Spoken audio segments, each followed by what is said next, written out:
श्री कृष्ण लीला।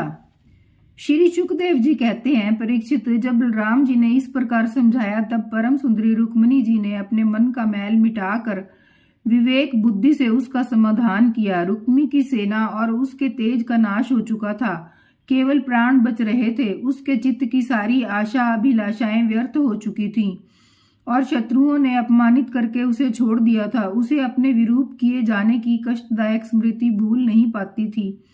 अतः उसने अपने रहने के लिए भोजकट नाम की एक बहुत बड़ी नगरी बसाई। उसने पहले ही ये प्रतिज्ञा कर ली थी कि दुर्बुद्धि कृष्ण को मारे बिना और अपनी छोटी बहन को लुटाए बिना मैं कुंडनपुर में प्रवेश नहीं करूंगा।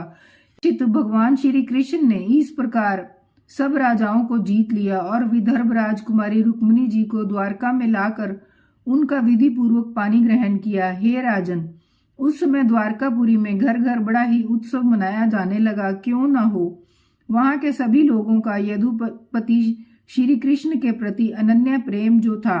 वहां के सभी नर नारी मणियों के चमकीले कुंडल धारण किए हुए थे। उन्होंने आनंद से भरकर चित्र विचित्र वस्त्र पहने दूल्हा और दुल्हन को अनेकों भेंट की सामग्रियां उपहार में दी। उस समय द्वारका की अपूर्व शोभा हो रही थी। कहीं बड़ी बड़ी पताकाएं बहुत ऊंचे तक फहरा रही थीं। चित्र विचित्र मालाएं, वस्त्र और रत्नों के तोरण बंधे हुए थे। द्वार द्वार पर दूब, खील आदि मंगल की वस्तुएं सजाई हुई थीं। जल भरे कलश, अर्गजा और धूप की सुगंध तथा दीपावली से बड़ी ही विलक्षण शोभा हो रही थी। मित्र नरपति आमंत्रित किए गए थे। उनके मतवाले हाथियों के मद से द्वारका की सड़क और गलियों का छिड़काव हो गया था। प्रत्येक दरवाजे पर केलों के खंभे और सुपारी के पेड़ रोपे हुए बहुत ही भले मालूम होते थे। उस उत्सव में कुतूहलवश इधर उधर दौड़ धूप करते हुए बंधु वर्गों में कुरु, संचय, केकय, विदर्भ, यदु और कुंती आदि वंश के लोगों परस्पर आनंद मना रहे थे। जहां तहां रुक्मिणी हरण की ही गाथा गाई जाने लगी। उसे सुनकर राजा और राजकन्याएं अत्यंत विस्मित हो गईं। महाराज भगवती लक्ष्मी जी को रुक्मिणी के रूप में साक्षात लक्ष्मीपति भगवान श्री कृष्ण के साथ देखकर द्वारकावासी नर नारियों को परम आनंद हुआ। सुखदेव जी कहते हैं, परीक्षित, कामदेव भगवान वसुदेव के ही अंश हैं। वे पहले रुद्र भगवान की क्रोध अग्नि से भस्म हो गए थे। अब फिर शरीर प्राप्ति के लिए उन्होंने अपने अंशी भगवान वासुदेव का ही आश्रय लिया। वे ही काम अब की बार भगवान श्री कृष्ण के द्वारा रुक्मिणी जी के गर्भ से उत्पन्न हुए और प्रद्युम्न नाम से जगत में प्रसिद्ध हुए। सौंदर्य, वीर्य, सौशील्य आदि सद्गुणों में भगवान श्री कृष्ण से वे किसी प्रकार कम न थे। बालक प्रद्युम्न अभी 10 दिन के भी न हुए थे कि काम रूपी शंबरासुर वेश बदलकर सूतिका ग्रह से उन्हें हर ले गया और समुद्र में फेंक कर अपने घर लौट गया। उसे मालूम हो गया था कि ये मेरा भावी शत्रु है।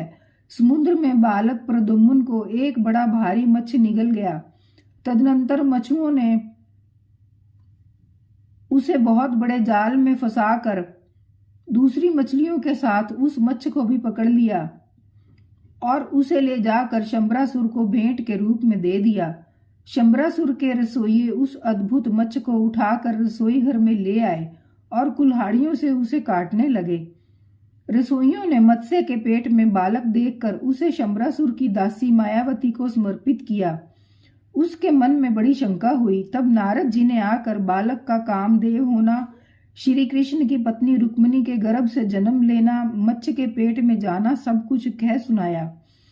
परीक्षित, वह मायावती कामदेव की यशस्विनी पत्नी रति ही थी। जिस दिन शंकर जी के क्रोध से कामदेव का शरीर भस्म हो गया था, उसी दिन से वह उसकी देह के पुनः उत्पन्न होने की प्रतीक्षा कर रही थी।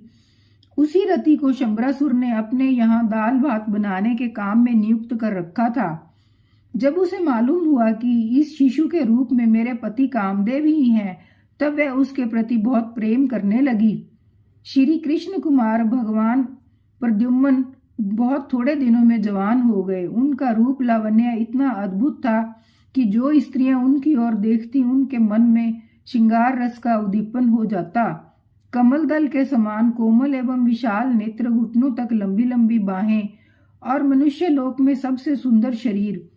रति सलज हास्य के साथ मुंह मटका कर उनकी ओर देखती और प्रेम से भरकर स्त्री पुरुष संबंधी भाव व्यक्त करती हुई उनकी सेवा में लगी रहती। श्री कृष्ण नंदन भगवान प्रद्युम्न ने उसके भावों में परिवर्तन देखकर कहा, देवी तुम तो मेरी माँ के समान हो, तुम्हारी बुद्धि उल्टी कैसे हो गई? मैं देखता हूँ कि तुम माता का भाव छोड़कर कामिनी के समान हाव भाव दिखा रही हो।